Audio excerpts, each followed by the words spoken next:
আসসালামু আলাইকুম রহমতুল্লাহি ওবারাকাতুহু। প্রথম কথা হচ্ছে, জীবন তো দুইটা, একটা হলো দুনিয়া আর একটা হলো আখেরাত। দুনিয়াটা খুবই সংক্ষিপ্ত, এর কোনো বিশ্বাস নাই। আসার পরে যে কখন ফেরত যাব কোনো নিশ্চয়তা নাই। আসার সিরিয়াল আছে কিন্তু যাওয়ার কোনো সিরিয়াল নাই, যে কোনো সময় চলে যেতে পারে। সেই জন্য আমাদেরকে খেয়াল রাখতে হবে যে আসলে আখেরাতটাই হচ্ছে আমাদের জায়গা, থাকার জায়গা, বসবাস করার জায়গা, আরাম করার জায়গা। আসলে প্রকৃত জায়গা হচ্ছে আখেরাত। 2 নম্বর হলো, কোরআন এবং হাদিস সমানভাবে যদি আমরা না বুঝি তাহলে ইসলামকে পরিপূর্ণভাবে বোঝা যাবে না। কেউ যদি শুধু কোরআনের উপরেই চিন্তা করে, হাদিসকে গুরুত্ব না দেয়, ইসলাম সম্পর্কে সঠিক ধারণা নিতে পারবে না।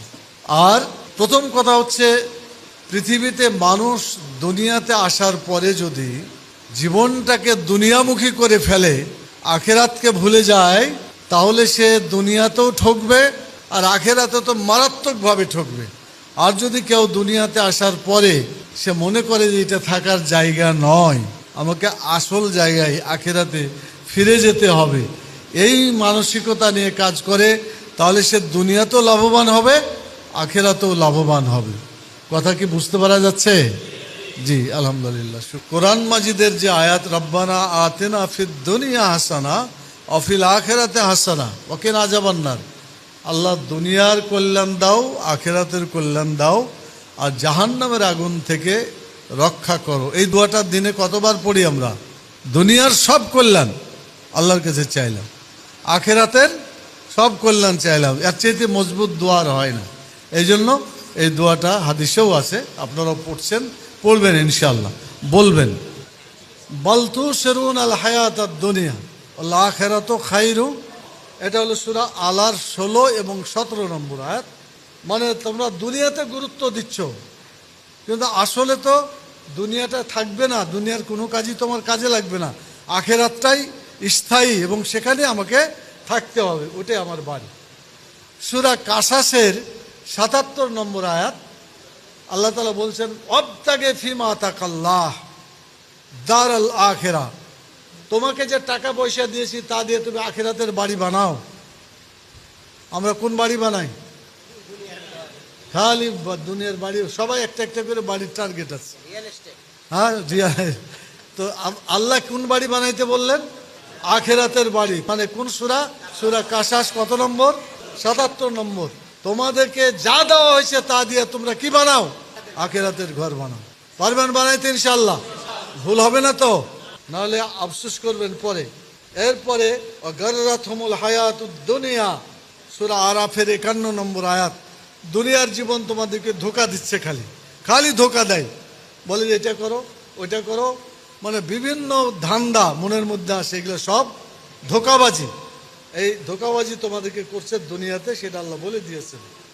এরপরে হয়েছে সূরা নাহালের 12 নম্বর, ফাল্লাযীনা লা ইউমিনুনা বিল আখিরাতি কুলুবুহুম মুনকিরাতুন ওয়া হুম মুস্তাকবিরুন। যারা আখেরাতের চিন্তা করে না, আখেরাতের প্রতি যাদের ঈমান নাই, তাদের অন্তরটা একেবারে কঠিন হয়ে যায়, বুঝলেন? এমন কঠিন হয় এবং তারা নিজেরা অহংকারী হয়ে যায়। যারা আখেরাতের ভয় করে তারা নরম হয়, যারা ভয় করে না তারা কঠোর হয়। তো আপনারা কঠোর হবেন না নরম হবেন? নরম হইতে হবে, তাহলে আল্লাহ আপনাদের সাথে নরম ব্যবহার করবে। আপনি কঠোর হবেন, তা আল্লাহর কাছে তার চাইতেও বেশি কঠোরতা আছে, কঠিন অবস্থা হবে সেদিন। আল্লাহ তাআলা বলবেন যে আমার পৃথিবী কি চওড়া ছিল না? যেমন আপনারা ঢাকাতে পারলেন না, এখানে রূপগঞ্জে এসে চলে আসছেন, তো জায়গা তো একটা পাওয়া গেছে। আল্লাহ রসুল মক্কাতে পারে নাই, কোথায় পেরেছে? ব্যাপারটা তাই, যেখানেই হোক দুনিয়া অনেক প্রশস্ত, কাজ বন্ধ থাকবে না, থাকতে পারেন। আপনি এ জায়গায় কাজ করতে না পারলে পাশের জায়গায় করেন, যেখানে হোক কাজ করতে হবে, বাদ দেওয়া যাবে না। আখিরাতের প্রস্তুতি এগুলো কাজে লাগবে আপনাদের। সূরা রোমের 55 নম্বর আয়াতে আল্লাহ তাআলা বলছেন, এটা এখানেও আখিরাতের প্রস্তুতি সম্পর্কে কয়েকটা বলা হয়েছে। সূরা ইব্রাহিমের 50 নম্বর আয়াত, যে যারা জাহান্নামে যাবে তাদের জামাটা কেমন হবে? মুকাররিনা ফিল আসফাদ, তাদেরকে বান্ধা হবে শিং মানে দিয়ে, শিকলি দিয়ে, চেন দিয়ে। জাহান্নামীদেরকে কি দিয়ে বাঁধবে? শিকল দিয়ে বাঁধবে। আসফাদ মানে হলো শিকল। সারাবিলহুম মিন কাতেরান, তাদের জামাটা হবে আলকাতরা, গন্ধক। চিনেন আলকাতরা গন্ধক? চিনেন না? এইটা জামা হবে কাদের? জাহান্নামীদের। অতএব এখন থেকে সিরিয়াস হতে হবে, আখিরাতের প্রস্তুতি নিতে হবে, যাতে জাহান্নামে যাইতে না হয়, জান্নাতে যাতে যাওয়া যায়। সূরা ইসরার 72 নম্বর, বানি ইসরাইলের 72। ওমান কানা ফি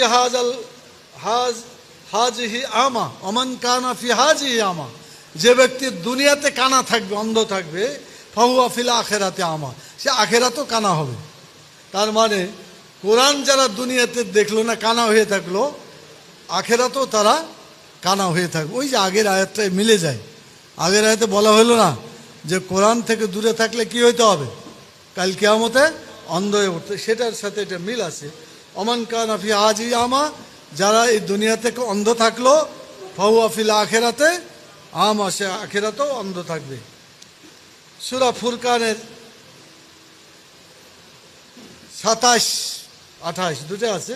ওয়াইয়াউমা ইয়াআজ্জুয যালিমু আলা ইয়াদাইহি ইয়াকুলু ইয়া লাইতানি ইত্তাখাযতু মা'আর রাসূলি সাবিলা ইয়া ওয়াইলাতা লাম আত্তাখিয ফুলানান খালিলা। কিয়ামতের দিনে মানুষ আফসোস করবে, তারা হাত কামড়াবে। ইয়া আদ্দুদ জালিম, জালেমরা নিজের হাত কামড়াবে। দেখছেন কোনো মানুষকে নিজের হাত নিজে কামড়াইতে? দেখেন নাই? পাগল টাগলে কামড়ায়, সেদিন ওরকমই পাগলামি করবে, হাত কামড়াবে। আর বললে করলাম কি দুনিয়াতে, ইয়া লাইতানি তাখাযতু মা রাসূল সাবিলা, আমি যদি রসুলের পথে থাকতাম তাহলে তো আমি বেঁচে যেতাম, ওই ফালতু লোকদের দলের সাথে থেকে আমি তো শেষ হয়ে গেলাম। এই কথাই বলবে সে। ইয়া ওয়াইলাতা লাম আত্তাখিয ফুলানান খালিলা, হাই হাই, আমি যদি অমুক লোককে বন্ধু হিসাবে গ্রহণ না করতাম। কথা বুঝছেন তো? যারা অন্য দল করে বা অন্য আজে বাজে লোককে বন্ধু বানায়, তাদের ব্যাপারে সাবধান করে দেওয়া হয়েছে। এটাই আখিরাতের প্রস্তুতি হইতে হবে। সূরা তারেক, ইয়াউমা তুবলাস সারায়ের, এটা হচ্ছে 9 নম্বর আয়াত। ও সামাই ওয়াত তারেকের 9 নম্বর, যে সেদিন আল্লাহ তাআলা সব গোপনকে কি করবে? ফাঁক করে দেবেন, সব মানে খুলে ফেলবেন, কোনো গোপন থাকবে না। আমরা যত গোপন করি আল্লাহ তাআলার কাছে কোনোটাই গোপন থাকবে না। সূরা কাহাফের 49 নম্বর আয়াতে, ওয়াবুজিয়াল কিতাব ফাতারাল মুজরিমিনা মুশফিকিনা ফিহি ওয়া ইয়াকুলুনা মা লিহাযাল কিতাব লা ইগাদিরু সাগীরাতান ওয়ালা কাবীরাতান ইল্লা আহসাহা। সূরা কাহাফ তো আপনারা পড়েন শুক্রবারের দিন। কে কে পড়েন? হাত ওঠান তো। পড়বেন, এখন যে পড়বেন। কানা দাজ্জালের হাত থেকে যে কোনো সময় পড়া যায়। সূর্য ডুবলেই মানে আরবি মাস শুরু, আবার সূর্য ডুবলেই শেষ। তার মানে মাগরিব থেকে শুরু, পরের মাগরিব পর্যন্ত 24 ঘন্টা পড়বেন। তাহলে কানা দাজ্জালের অত্যাচার থেকে, জুলুম থেকে, ফিতনা থেকে বাঁচা যাবে। এটা কাহাফের 49 নম্বর আয়াতে সেদিন বলবে যে আল্লাহ কি দেখলাম এই কিতাব, আমার যে আমলনামা, এই আমলনামার মধ্যে যা পাইলাম, মুশফিকিনা ফি, ভয় পেয়ে যাবে। ওয়াকুলুনা মা লিহাযাল কিতাব, কি ধরনের আশ্চর্য একটা আমলনামা কিতাব, লা ইগাদিরু সাগীরাতান ওয়ালা কাবীরা, ছোট জিনিসও ছাড়া হয় নাই, বড় জিনিসও ছাড়া হয় নাই, ছোট বড় সব জিনিস লেখা আছে। ইল্লা আহসাহা, রেকর্ড করা আছে। আমরা কি বাঁচতে পারবো? কোনোটাকে আমরা যদি ফাঁকি দিই বাঁচতে পারবো? বাঁচে পারার কোনো কথা নাই। সূরা কাহাফের 49 নম্বর আয়াতে বলে দিলেন আল্লাহ তাআলা সব কিছু রেকর্ড করে রাখেন, ছোট হোক বড় হোক, বাঁচার উপায় নেই। তাবরানি এবং ইমাম গাজ্জালির একটা কোটেশন করে শেষ করে দিই। সেদিন বাপ মাও সন্তানের উপর খেপে গিয়ে বলবে যে আমার অধিকার তুমি দাওনি, অধিকার আদায় করো। বললো যে আমি আপনার সন্তান, আমাকে একটু দয়া করবেন না, যে আজকে কোনো দয়া টয়া নাই। আখেরাতে বাপও বেটাকে চিনবে না, বেটাও বাপকে চিনবে না। মনে থাকবে? বাপ বেটার জন্য এত পাগল হওয়া কোনো দরকার নাই, কোরআন হাদিসের জন্য পাগল হইতে হবে। এবং কোরআন হাদিস অনুযায়ী তাদের হক আদায় করতে হবে। আর ইমাম গাজ্জালি মুকশাতুল কলুব একটা ঘটনা বলছে। ঘটনাটা হলো এই, দুজন লোক বন্ধু ছিল, ইমাম গাজ্জালির কথা, দুজন লোক খুব বন্ধু ছিল, তো খুব লেনদেন করতো, টাকা নিত দিত, কোনো ঠিক ঠিকানা নাই। এখন মরার পরে এখন তো দেখছে বেকায়দা, ও বলছে আমি তোমার কাছে এটা পাই, ও বলছে এটা পাই, এই পাওনা দাওনা করতে একজন থেকে গেল, তার কাছে আর কিচ্ছু নাই, আর দিতে পারছে না।